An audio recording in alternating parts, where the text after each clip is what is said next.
शीला आ गई। अरे भाभी आप ये क्या कर रही हो?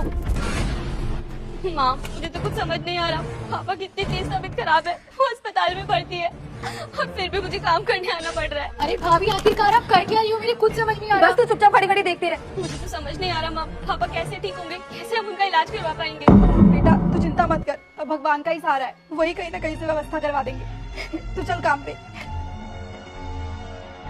अरे भाभी देखो, वो शीला और विमला उसकी माँ दोनों आई है और वो शीला ना बिल्कुल चोर है, वो पैसे उठा लेगी।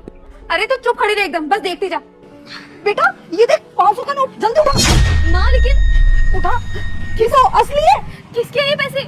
अरे किसी के भी हो, हमें मिले ना तो हमारे नसीब के हैं। चल अब। लेकिन माँ ये चल गलत बेटा। है। एक और 500 का नोट, जल्दी उठा। पर माँ ये किसके पैसे गिर गए इतने? चल। हे भगवान, एक और 500 का नोट, उठा बेटा उठा। आज तुम्हारी किस्मत खुल गई। देखो भाभी उसने ना पैसे उठा लिए हैं। तुम चुप खड़े रहो इधर। माँ क्या किस्मत खुल गई हमारी, कैसी बातें कर रही हो आप? ये पैसे हमारे थोड़े ना है, पता नहीं किसके पैसे गिर गए हैं ये। अरे एक तरफ हम लोग हैं जो 100-50 रुपए के लिए मोहताज हो जाते हैं और एक तरफ ये अमीर लोग 500-500 के इतने नोट गिरा गए और उन्हें कुछ फर्क भी नहीं पड़ रहा। पर इतना क्या सोच रही है बेटा, जाने देना किसी के भी हो।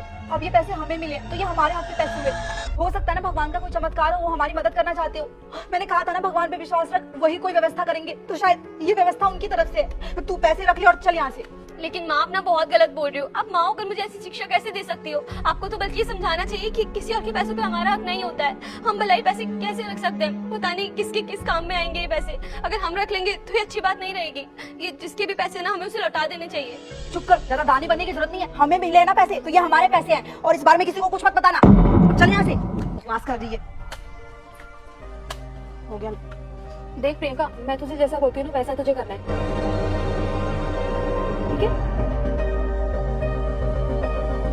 अरे भाभी इतना परेशान क्यों हो रहे हो आप? हो सकता है यहीं कहीं गिर गए होंगे आपके पैसे। क्या हो गया मिम साहब, परेशान क्यों आप लोग? अरे शीला, अभी मैं और भाभी ना बाहर राखी की शॉपिंग के लिए गए थे, तभी भाभी के ना 2000 रुपए गिर गए और तब से भाभी पूरे रास्ते में ढूंढती हुई आ रही है लेकिन उन्हें कहीं नहीं मिल रहे। शीला तुझे पता है ना तेरे साहब कितना ज्यादा गुस्सा करते हैं। अगर तेरे साहब को पता लगेगा ना कि मैंने 2000 रुपए घुमा दिए तो वो सच में बहुत गुस्सा करेंगे मेरे ऊपर। पता नहीं हाथ से कैसे छूट गए और कहाँ गिर गए। किसी के हाथ लगेंगे तो वो तो मुझे लौटाएगा भी नहीं। क्या मिम साहब आपके 2000 रुपए गिर गए? आपके पैसे? बेटा एक मिनट। मेम साहब, तू भी एग्जाम में पास होना चाहता है तो हो जाएगा, लेकिन तुम्हें मेरा एक काम करना होगा। इस वीडियो को एक लाइक और चैनल को सब्सक्राइब करना होगा और जाते समय कमेंट बॉक्स में जय मां सरस्वती। अब हो सकता है ना आप कहीं घर में रख के भूल गई हो, और ऐसा कैसे हो सकता है? आप लोग बड़े लोग हो, अमीर लोग हो, ऐसे पैसे कैसे गिरा दिए आप लोगों ने? आप लोगों को क्या ही फर्क पड़ जाएगा 2000 रुपए से? यही कहीं रख दिया होगा आप लोगों ने। और चुप कर, तू बताने की जरूरत नहीं है, वो पैसे हमारे काम आएंगे। जा काम करने फिर। माँ प्लीज चुप रहिए, अब आप बहुत हो गया है।